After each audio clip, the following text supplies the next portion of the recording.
Hello friends. मैं हूं Nikhil from संकल्प एजुकेशन। गाइस, वैसे तो संकल्प एजुकेशन के आपने कई वीडियोस देखे होंगे जिसमें नोटिफिकेशन की बातें या सब्जेक्ट्स की बातें होती हैं। लेकिन ऐसे कई कम मौके आते हैं जब हम स्टूडेंट्स के साथ रूबरू हो पाते हैं और उनकी प्रिपरेशन की जर्नी को समझ पाते हैं। इनफैक्ट सक्सेसफुल स्टूडेंट्स किस तरीके से अपनी तैयारी का कंप्लीट कर पाए, इसके बारे में जानने का एक अच्छा मौका काफी कम मिलता है।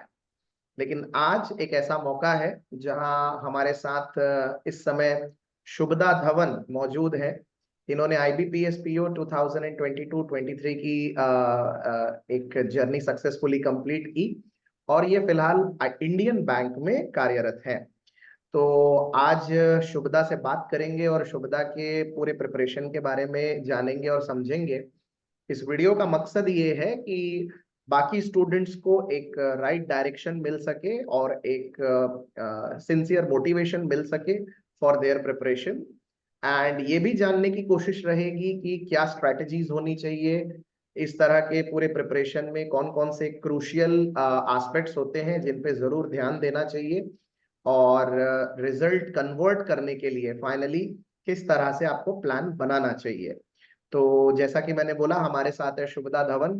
शुभदा, सबसे पहले तो आपका बहुत बहुत स्वागत है। Thank you so much for joining us. And नमस्ते सर। नमस्कार। और आज के इस वीडियो से आई एम श्योर मतलब बहुत से स्टूडेंट्स को काफी कुछ सीखने समझने को मिलेगा।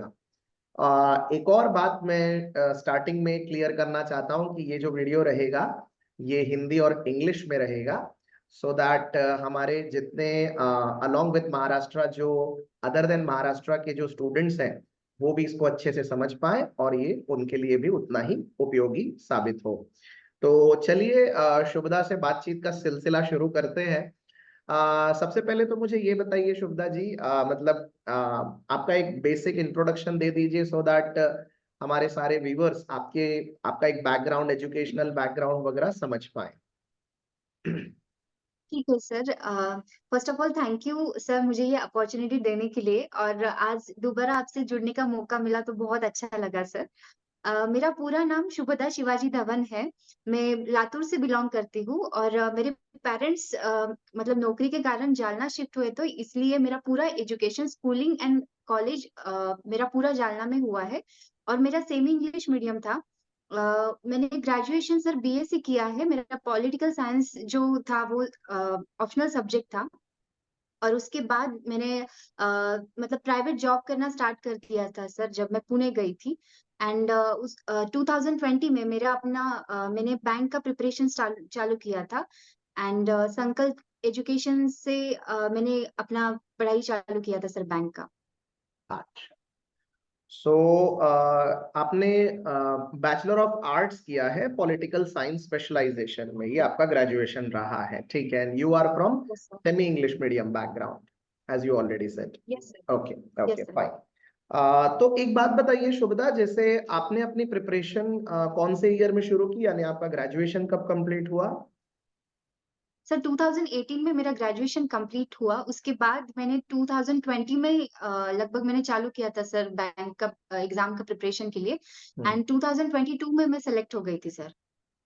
अच्छा, मतलब लगभग एक 2020 कोविड पीरियड से आपने अपनी प्रिपरेशन शुरू की and by the end of 2022 आप शॉर्टलिस्ट हो चुके थे, ठीक है। यस मतलब यस। आमतौर पे बच्चों के मन में ये काफी कंफ्यूजन रहता है कि कितने अटेम्प्ट्स लगभग लग जाते हैं एक अच्छा रिजल्ट लाने के लिए, स्पेशली प्रोबेशनरी ऑफिसर का रिजल्ट अगर क्रैक करना हो तो टोटल कितने अटेम्प्ट्स लगते हैं, या ऑन एन एवरेज कितने अटेम्प्ट्स लगते हैं। तो आपसे जानना चाहेंगे आपके टोटल कितने अटेम्प्ट्स रहे थे 2020 से 22 के बीच में।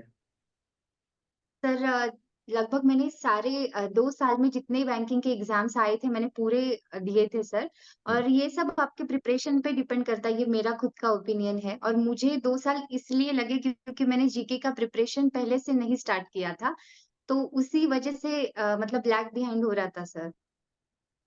वाह, ये पॉइंट वाकई में नोट करने जैसा है कि इनका मानना है कि 2 साल की प्रिपरेशन से भी शायद जल्दी इनकी सिलेक्शन हो सकती थी अगर जनरल अवेयरनेस की प्रिपरेशन ये थोड़ा पहले से शुरू करते हैं। यहाँ पर मैं ये बोलूंगा कि बात सिर्फ जनरल अवेयरनेस की नहीं, यानी किसी भी सब्जेक्ट को आप प्रॉपरली अगर ट्रीट नहीं करेंगे तो आपका रिजल्ट डिले हो सकता है ऑब्वियसली। और दूसरा, जैसे शुभदा ने बताया कि इन्होंने ऑलमोस्ट सारे ही एग्जाम जो भी नोटिफिकेशन आते थे वो सारे ही एग्जाम दिए, और ये डिपेंड करता है कि आपकी प्रिपरेशन कैसी है। हमारे सारे व्यूअर्स इस बात को समझ पाए होंगे कि if your preparation is good तो डेफिनेटली आप जितने चाहें उतने सारे ही एग्जाम्स के अटेम्प्ट बिल्कुल ले सकते हैं। And mind well, general awareness की तैयारी के लिए ढिलाई ना बरतें, जितनी जल्दी शुरुआत कर सकते हैं उतनी जल्दी शुरुआत करें। एक और चीज जिसको लेकर अक्सर स्टूडेंट्स के मन में एक डर रहता है शुभदा, वो सब्जेक्ट है इंग्लिश। आमतौर पे इंग्लिश को लेकर काफी ज्यादा बच्चों में एक डर रहता है कि लाइक इंग्लिश क्रैक करना काफी डिफिकल्ट हो जाता है।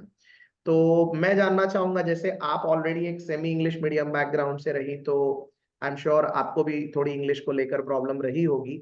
तो आपने इंग्लिश सब्जेक्ट कैसे टैकल किया, क्या स्ट्रैटेजी अपनाई, कैसे प्रिपेयर किया इंग्लिश के लिए?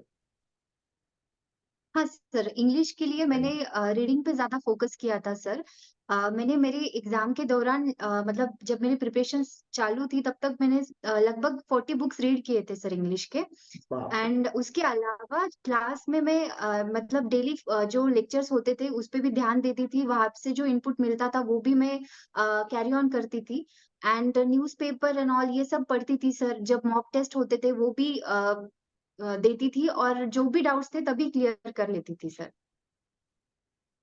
आपने बोला 40 बुक्स आपने पढ़े हैं, मतलब आप बता पाएंगे यानी किस तरह के, यानी आप ये नॉवेल्स वगैरह, फिक्शन, नॉन फिक्शन, ये हर तरह के सर बुक्स आप उसमें पढ़ते थे? हाँ, उसमें हर टाइप्स के बुक्स मैंने पढ़े हैं सर। ज़्यादातर मेरा इंग्लिश सुधार सके और नई-नई वोकैब्युलरी, ग्रामेटिकल स्ट्रक्चर्स कैसे यूज़ होते हैं, ये मुझे मतलब अच्छे से ये टैकल करना था एग्ज़ाम में, तो मैंने बहुत ज़्यादा रीडिंग पे फ़ोकस किया था सर। रीडिंग का आपको पहले से शौक था, या फिर ये इंग्लिश प्रिपरेशन के वजह से ये रीडिंग आपने डेली प्रैक्टिस में लाई? हाँ सर, इंग्लिश सब्जेक्ट की वजह से मैंने ज़्यादा फ़ोकस किया और तो अभी तो मेरा हैबिट बन गया है सर। अच्छा, आप अभी भी रीडिंग करती हैं? वाह, that is yes. Really good कि अभी सिलेक्शन के बाद भी इतना टाइम आपको मिलता है। ओके, तो न्यूज़पेपर रीडिंग आप करती थी।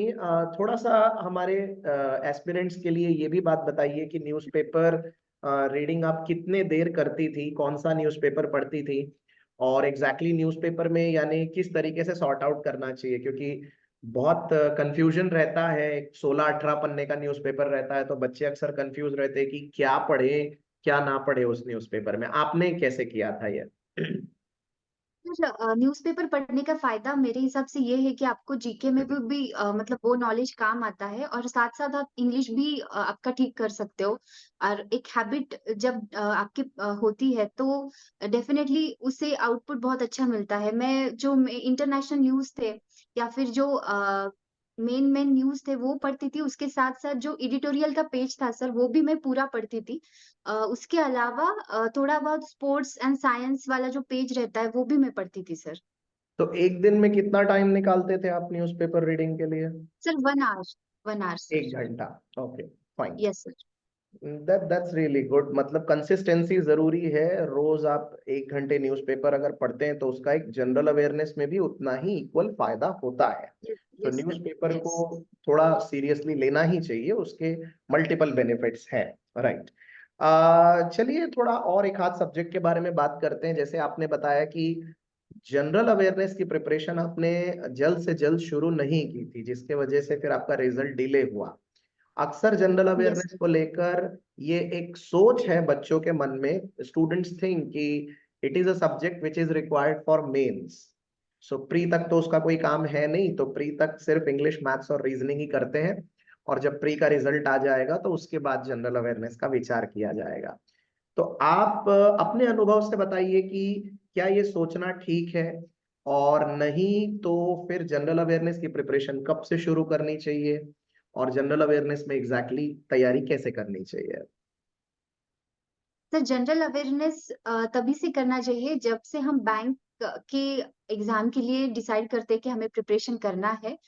From the very first day according to me, क्योंकि उसमें भी बहुत सारे टाइप्स है सर, जैसे स्टैटिक अवेयरनेस है, उसके बाद बैंकिंग अवेयरनेस है और जनरल अवेयरनेस भी आता है। तो ये सारे बहुत इंटैंगल्ड है एक दूसरे से। अगर हम इसमें से स्टैटिक अवेयरनेस, बैंकिंग अवेयरनेस अच्छे से प्रिपेयर कर लेते हैं, तो एग्ज़ाम पे टाइम पे तो हमें मतलब ज़्यादा करने की ज़रूरत नहीं होगी सर।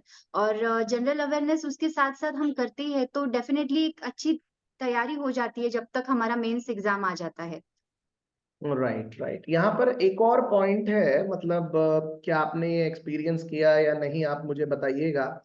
अक्सर होता यह है कि जैसे जब हमारा प्री का रिजल्ट आता है, तो प्री का रिजल्ट आने के बाद जब हमारी मेंस की एग्जाम रहती है, उन दोनों के बीच में गैप बहुत कम होता है। हार्डली एक यस सर। 12 से 15 दिन का एक अगर देखा जाए तो 2 हफ्ते के आसपास का टाइम होता है।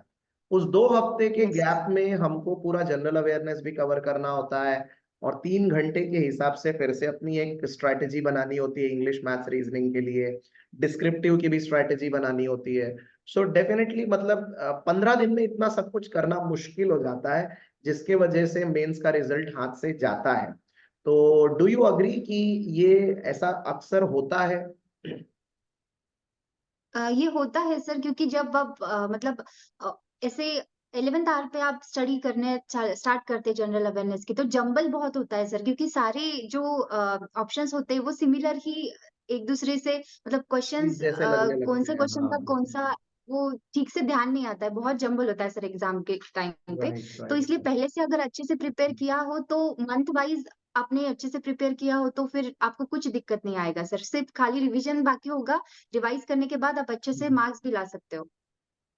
सो जनरल अवेयरनेस के लिए आपने क्या क्या पढ़ा, ऐसे अगर पॉइंट वाइज अगर हम देखें तो आप क्या सजेस्ट करेंगे, क्या क्या आपने पढ़ा था? सर जनरल अवेयरनेस के लिए मैंने तो संकल्प का बैच लिया था सर। आपका जो बैच है वो मैंने किया था सर। और हम्म, उसके अलावा मैंने स्टडी आईक्यू भी प्रिपेयर किया था सर। अच्छा। और उससे भी मुझे बहुत फायदा हुआ था मतलब एग्जाम में। जो मंथली पीडीएफ्स होते हैं वो पढ़े थे आपने उनके? मैं ज्यादातर वीडियोस ही प्रेफर करती थी सर। ज्यादातर वीडियोस आपने प्रेफर किए हैं, ठीक है। ठीक है। यस। ओके, एंड ओवरऑल मतलब एक एवरेज आपने 6 महीने के आसपास का प्रिपेयर किया या उससे ज्यादा का करंट अफेयर प्रिपेयर किया था आपने? सर 6 महीने का। 6 महीने का किया था, ओके। यस। चलेगा। अच्छा शुभदा, एक और चीज जो थोड़ा सा बच्चों के दिमाग में रहती है अक्सर, मतलब जितने मेरे इंटरेक्शन होते हैं स्टूडेंट्स के साथ, ये कितना सच है कि इंटरव्यू आपके फाइनल रिजल्ट के लिए बहुत मैटर करता है? मतलब बहुत से बच्चों को काफी कंफ्यूजन है, किसी को लगता है कि इंटरव्यू मैटर करता है, किसी को लगता है इंटरव्यू मैटर करता है लेकिन इतना मैटर नहीं करता, और किसी किसी को लगता है कि कुछ भी मैटर नहीं करता, सिर्फ मेंस का रिजल्ट ही मैटर करता है। अगर मेंस में लीड अच्छी है तो इंटरव्यू कैसा भी जाए कोई फर्क नहीं पड़ता, इस तरह के भी स्टूडेंट्स हैं। तो क्योंकि आप ऑलरेडी जॉब कर रहे हैं, आप सेलेक्टेड हैं, तो आपसे जानना चाहेंगे कि इंटरव्यू का इंपॉर्टेंस कितना है? सर मेरे हिसाब से हर एक स्टेप जो हम प्री मेंस और इंटरव्यू देते हैं बैंक के एग्जाम के लिए, हर एक स्टेप बहुत ज्यादा मैटर करता है सर। और दूसरी बात यह है कि मेंस में मुझे बहुत अच्छे लीड नहीं थे। मुझे 3 मार्क्स का ही लीड था सर आईबीपीएस पीओ मेंस में। तो कितने? इन तीन 3 मार्क्स का मार्क्स ही की? लीड था। Okay okay yes yes. Okay, 3 marks only. और इंटरव्यू जब मैंने दिया था, तो उसमें मुझे 100 आउट ऑफ 90 मार्क्स थे सर। तो ये बहुत टर्निंग था मेरे लिए, और उसके हिसाब से मुझे लगता है मेरा सिलेक्शन हो पाया है। You mean 90 out of 100 marks आपको आए थे इंटरव्यू में? Okay, fine fine fine. तो इंटरव्यू का जो स्कोर था उसके वजह से आपको एक ओवरऑल फायदा हुआ, ये कहा जा यस सर सकता है? यस। और ठीक है। और मुझसे जिनको ज्यादा लीड थी मेंस में, उनका ऐसा हुआ है कि उनका भी सिलेक्शन इंटरव्यू के दौरान अच्छा परफॉर्मेंस नहीं था, इसलिए नहीं हुआ है। तो मुझे ऐसा लगता है हमें हर एक स्टेप को ध्यान देना है, और वहां पे अपना पॉजिटिविटी से 100% देना है। डेफिनेटली सिलेक्शन होता है। और राइट इंटरव्यू तो बहुत ज्यादा मैटर करता है सर। राइट। इसका मतलब ये कि हम ये नहीं कह सकते कि मेंस पे अगर कम स्कोर रहा तो सब कुछ इंटरव्यू के भरोसे हो जाएगा, ऐसा भी नहीं, और ना ही इंटरव्यू को इग्नोर करके काम चलेगा। तो हर एक स्टेज के ऊपर आपको इक्वली फोकस करना चाहिए, जैसा आप बता रहे हैं। Yes sir. आई होप हमारे और वो व्यूअर्स आखिरी पड़ाव है, तो उस पर तो ध्यान देना ही चाहिए सर। क्या क्या कह रहे हैं? सर वो आखिरी पड़ाव होता है, तो उस पर तो अच्छा, ज्यादा ध्यान ओके, देना यस पड़ता यस है। Yes, okay, it is the last and final stage, so of course it deserves a proper attention, okay. So I hope हमारे व्यूवर्स ये सब चीजों को नोट कर रहे होंगे और समझ रहे होंगे। अच्छा, एक एक और चीज, just for a clearance purpose, like आपका डिस्क्रिप्टिव का और इंटरव्यू का स्कोर कितना था? इंटरव्यू का तो आपने बताया कि आपको 90 मार्क्स थे out of 100। What about your descriptive? पर मुझे 25 आउट ऑफ 18 मार्क्स थे डिस्क्रिप्टिव में। अच्छा, 18 का स्कोर था आउट ऑफ 25, राइट, ठीक है, this is also not bad. So overall मतलब ये स्कोर के through you got finally selected. Okay, that's good. Yes. अच्छा, एक चीज और, ये अभी इंटरव्यू और सब्जेक्ट्स की काफी बातें हो गई है। मैं एक जनरल बात पूछना चाह रहा था, किसी भी एस्पिरेंट के दिमाग में ये रहता है, most of the student believe that it is better और it is easy to crack any clerk exam than looking for any probationary officer और स्केल वन जॉब।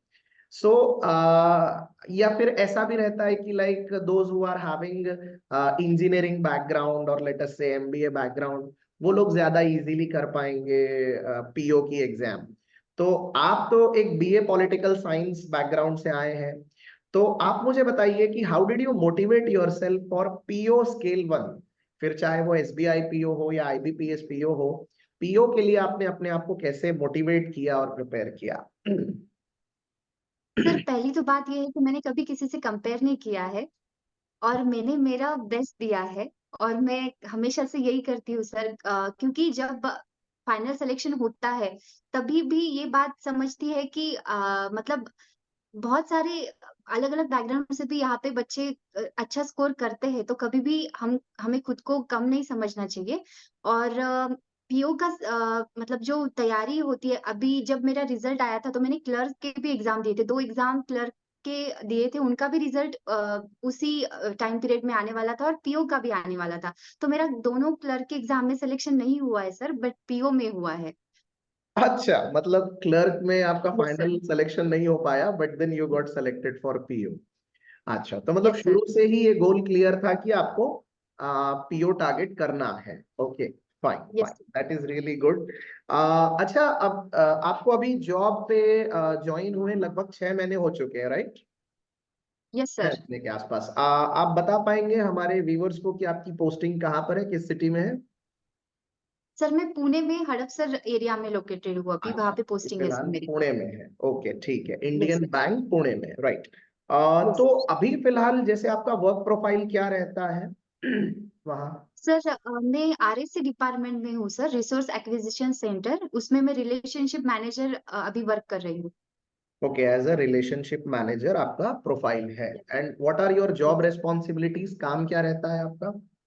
सर हमें ये जॉब जो है ये थोड़ा सेल्स एंड मार्केटिंग टाइप का job है सर, जैसे कि ऑन फील्ड जाना है, कस्टमर को जाके मिलना है, जहाँ पे भी हो, मतलब शॉप में जाके मिलो या फिर उनके घर पे जाके मिलो। वहाँ से हमें रिसोर्सेज एक्विजिशन करना है, जैसे कि और ज़्यादा फंड्स लाने हैं या फिर अकाउंट्स ओपन करना है, जहाँ पे भी ऐसे कुछ कैंप वगैरह होता है, वहाँ पे जाना है, इंडियन बैंक के लिए सैलरी अकाउंट्स खोलना है या फिर सेविंग अकाउंट्स के ऐसे करंट अकाउंट्स वगैरह। तो ये सब काम है इस प्रोफाइल में है सर। राइट, मतलब अभी एज ऑफ नाउ आपका थोड़ा फील्ड वर्क रहता ही है इसमें। Yes. Right yes right sir. Right, okay. तो मतलब हाउज योर एक्सपीरियंस सो फार, यानी इंडियन बैंक ज्वाइन करके अभी तक का आपका सफर कैसा रहा ओवरऑल? बहुत अच्छा सफ़र है सर, बहुत कुछ सीखने को मिला है और पर्सनैलिटी वाइज़ भी बहुत सारे चेंजेस होते हैं, क्योंकि जॉब प्रोफाइल ही ऐसा है कि मतलब बहुत सारे कस्टमर्स को मिलते हैं डेली, तो बहुत कुछ सीखने को भी मिलता है, अलग-अलग चैलेंजेस होते हैं, लेकिन राइट गाइडेंस है, क्योंकि हमेशा मतलब सर भी होते हैं गाइड करने के लिए, तो सारी चीज़ें अच्छे से हो पाती है और कल्चर भी बहुत अच्छा है सर इंडियन बैंक का। इसमें ग्रोथ भी है, तो अच्छा है सर यहाँ पे, फ्यूचर के प्रोस्पेक्टिव देखा जाए तो बहुत अच्छा है ये। राइट, तो एक बात बताइए, यानी अभी आपके आगे आने वाले दिन में क्या प्लान्स हैं? यानी आप कोई और एग्जाम टारगेट करना चाहते हैं या इंडियन बैंक में ही खुद को और डेवलप करना चाहते हैं? आपने कुछ फर्दर कॉम्पिटिटिव एग्जाम्स के बारे में सोचा है या कैसा डिसाइड किया है? सर फिलहाल तो मैं जेआईबी का प्रिपरेशन कर रही हूँ सर। तो अच्छा। बैंक में ही बढ़ने का अभी तो ख्याल है सर मेरा।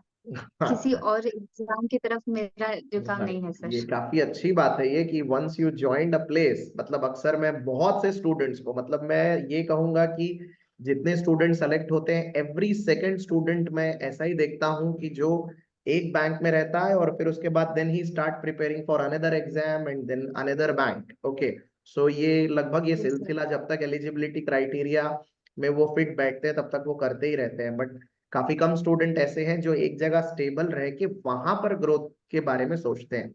सो it's really yes sir. Good and inspiring. Well, my last question for you is, मतलब ओवरऑल आपके जॉब में फिलहाल यानी बेनिफिट्स क्या क्या हैं आपको, यानी other than salary what are the different kinds of benefits in this job profile one can expect? Sir यहाँ पे बैंक में तो बहुत सारे बेनिफिट्स है सर। पहले और ग्रोथ भी हमें देखने को मिलती है। जैसे 3 साल बाद हमें ब्रांच मैनेजर ऐसे प्रमोशन मिलता है। और इसमें आप अच्छे से परफॉर्म करते हो, इंटरनल एग्जाम्स भी देते हो, तो आपका अच्छे तरीके से सर प्रमोशन होता है। और इसमें अलग अलग स्किल्स होते हैं सर। एंड बेनिफिट्स के हिसाब से देखा जाए तो हमें ट्रैवलिंग अलाउंस मिलता है सर। उसके बाद हम अगर रेंट पे रहते हो तो लीज़ मिलता है आपको बैंक की तरफ से। मेट्रो सिटी में हो तो ज़्यादा मिलता है सर, जैसे अभी तो लगभग 15 से 20 हज़ार तक का लीज़ बैंक देती है रहने के लिए। उसके बाद पेट्रोल अलाउंस भी मिलता है सर आपको। और बाकी और भी है सर, कैंटीन अलाउंस है, उसके बाद आउटफिट है, न्यूज़पेपर है, तो बहुत सारे अलाउंसेस। एंड एक मतलब बैंक का जॉब जो है तो उसमें भी बहुत सारी चीज़ें सीखने को, और एक ऐसा मौका है कि जहाँ हम कस्टमर के लिए कुछ अच्छा कर सकते हैं, उनको अच्छी सर्विस या प्रोडक्ट दे सकते हैं। Right, right, right. तो मतलब ओवरऑल अगर देखें तो यानी पेट्रोल अलाउंस से लेकर न्यूज़पेपर अलाउंस से लेकर तो canteen allowance, HRA, and then internal exams के थ्रू जो सैलरी हाइक होते हैं, प्रमोशंस होते हैं, सो इट्स मल्टीपल बेनिफिट्स है, काफी एक अच्छा एक बुके ऑफ ऑप्शंस आपके सामने आते हैं, राइट? सो ओवरऑल डेवलपमेंट अच्छी है, ग्रोथ अच्छी है, यही समझ में आ रहा है। सो डेफिनेटली मुझे लगता है कि इससे हमारे जो इस साल के एस्पिरेंट्स हैं आईबीपीएस पीओ के लिए, इस साल जो आपके जूनियर्स जो जाएंगे उन सबको एक राइट मोटिवेशन जरूर मिलेगा। जाते जाते इतना मैं जरूर पूछूंगा कि लाइक हमारे इस साल के जितने कैंडिडेट्स हैं उन सब के लिए आपका कोई एक मैसेज रहेगा, लाइक क्या मैसेज आप देना चाहोगे अपने इस साल के सारे स्टूडेंट्स के लिए? Yes sir. डेफिनेटली सर, जो भी प्रिपेयर कर रहे हैं कैंडिडेट्स, उनके लिए यही मेरा मोटिवेट मतलब यही बोलना चाहूंगी कि जीके आपको पहले से ही प्रिपेयर करना है। और बहुत अच्छे से फोकस रह के आपको पढ़ाई करनी है, कंपेयर कभी नहीं करना है। और दूसरी बात यह है, मेंस का स्कोर आपका जो भी आए, आपको कभी भी मतलब on the basis of that आपको जज नहीं करना है। इंटरव्यू में भी आपको 100% आपका देना है। और जब मेरा इंटरव्यू हुआ था तब मेरा बहुत सारा मतलब उन्होंने प्रोफाइल बेस्ड इंटरव्यू लिया था। तो मेरे पॉलिटिकल साइंस जो मेरा ग्रेजुएशन में सब्जेक्ट था, उस पर ही मुझे बहुत ज़्यादा क्वेश्चन्स हुए थे। राइट। तो जो भी मुझे क्वेश्चन्स के आंसर्स आते थे, मैंने उन्हें आंसर किया अच्छे से, लेकिन जो नहीं आते थे, तो मैंने ऑनेस्टली बताया कि मुझे नहीं आता है सर। तो ऐसे बहुत सारे क्वेश्चन्स थे जिनके आंसर्स मुझे नहीं आते थे, तो मैंने ऐसे उन्हें ऑनेस्टली ही बताया था। तो ये मतलब एक ऐसा पॉइंट था कि मैंने कुछ ट्राई नहीं किया, कुछ वहाँ पे गलत आंसर्स दे के नहीं आई, जो भी था मैंने सच बोला है वहाँ पे। तो ये भी बहुत ज़्यादा मैटर हुआ है। और ज़्यादातर उन्होंने मतलब पूरा ग्रेजुएशन का जो अब तक का था 10th 12th एंड ग्रेजुएशन, उन्होंने वो मार्क्स वगैरह देखे मेरे। तो बहुत सारी चीज़ें मैटर करती है, कब क्या उनको पसंद आता है, किस चीज़ पे वो इम्प्रेस हो जाते हैं, वो बता नहीं सकते। इसलिए हमें अच्छे से परफॉर्म करना है और 100% देना है खुद का। राइट, यही मतलब बोलना चाहूँगी जस्ट सर। मैं अगर कंक्लूजन दूं तो ओवरऑल सारी ही चीजें मैटर करती हैं। और प्रिपरेशन करते समय अपने ग्रेजुएशन का जो आपने एक बोला, ये वाकई में एक बहुत पॉइंट टू बी नोटेड जैसा है कि ग्रेजुएशन के ऊपर क्वेश्चंस आते हैं तो ग्रेजुएशन को अच्छे से प्रिपेयर कर लेना चाहिए। और उसके साथ ही साथ आपकी एक ओवरऑल राइट गाइडेंस होनी चाहिए और ऑनेस्ट होना जरूरी है, क्योंकि अगर आपको आता है तो ठीक है और आपको नहीं आता है तो आपको एक्सेप्ट करना चाहिए कि आपको किसी क्वेश्चन का आंसर नहीं आता। बाय द वे, जो प्रिपरेशन आपने की तो उस प्रिपरेशन का आपको कितना फायदा हुआ था इस पूरे सिलेक्शन राउंड तक। सर इंटरव्यू की प्रिपरेशन के बारे में पूछ रहे हैं यस, आप? Interview preparation, yes. Yes sir, इसका तो बहुत ज़्यादा फ़ायदा हुआ है सर, क्योंकि मैंने अलग-अलग फैकल्टीज़ को इंटरव्यू दिए थे, तो सारे क्वेश्चंस कवर हो चुके थे। ऑलमोस्ट मेरा इंटरव्यू जो था 50% तो क्वेश्चन ऐसे थे, जो मैंने प्रिपेयर किए थे। तो जो नए आए थे, वो उसको मैंने वहाँ पे टैकल किया था। तो और दूसरी बात ये है कि पूरा मतलब एक कॉन्फिडेंस आ जाता है जब हम अलग-अलग फैकल्टीज़ को इंटरव्यू देते हैं। एक पर्सनैलिटी डेवलपमेंट भी हो जाता है, कॉन्फिडेंस बिल्डअप होता है और सारे पॉइंट्स कवर होने में मदद होती है। तो ये राइट। मुझे बहुत अच्छी बात लगी सर, संकल्प एजुकेशन ने इतना अच्छा प्लेटफ़ॉर्म बच्चों के लिए, स्टूडेंट्स के लिए दिया है, तो ये बहुत ज़्यादा फ़ायदेमंद होता है सर। चलिए, thank you so much Shubhada ji, thank you so much for the appreciation and हमारे तरफ से आपके अच्छे भविष्य के लिए शुभकामनाएं। जरूर चाहेंगे कि आप ऐसे ही ग्रो करते रहें और यानी आई होप कि इस वीडियो के माध्यम से कई सैकड़ों हजारों स्टूडेंट्स को और मोटिवेशन मिलेगा और वो भी सक्सेसफुली आप ही की तरह बहुत जल्दी अपने अपने रेस्पेक्टिव बैंक्स ज्वाइन कर पाएंगे। सो अपने इस वीडियो के लिए समय निकालने के लिए आपका बहुत बहुत धन्यवाद वंस अगेन। एंड हमारे व्यूवर्स का भी बहुत शुक्रिया कि उन्होंने इस वीडियो को आखिरी तक देखा। आप अपने कमेंट्स जरूर शेयर करिएगा, अगर कुछ डाउट्स रहते हैं सो उसका रिप्लाई दिया जाएगा। एंड मिलते हैं किसी अगले वीडियो में किसी और सक्सेसफुल स्टूडेंट के साथ। तब तक हमारे तरफ से आज के लिए केवल इतना ही। Thank you so much, Shubhda, and thank you so much, thank viewers. You That's sir. all from my side. Jai Hind and Jai Maharashtra. जय